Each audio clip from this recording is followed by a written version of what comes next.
బాబు bench circle వస్తావా? వస్తాను sir, 100 రూపాయలు ఇవ్వండి. సరే పోనీ. బాబు ధర్మం చేయండి బాబు. కష్టపడి పని చేసుకోవచ్చుగా, ఇలా ఆడుకోపోతే. లెవెల్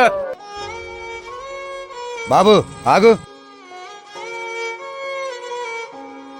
ఏమయ్యా ఇంత సంపాదిస్తున్నావు, ఓ 10 రూపాయలు అతనికి ధర్మం చేస్తే ఏం పోయింది? ఎందుకు ఇవ్వాలి సార్? వాడి కాళ్ళు చేతులు బాగున్నాయి, మేము కష్టపడుతున్నాం. అందరు కష్టపడతారులే పోనీ.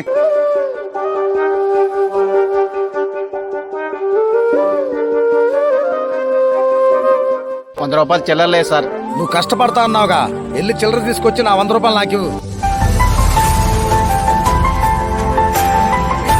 తమ్ముడు సారీ తమ్ముడు, చిల్లర నా దగ్గర ఉంది. నువ్వు చెప్పిందే కరెక్ట్ తమ్ముడు. కాళ్ళు చేతులు ఉన్నా లేకపోయినా నీలా ఆత్మవిశ్వాసంతో కష్టపడి పని చేసుకోవాలి.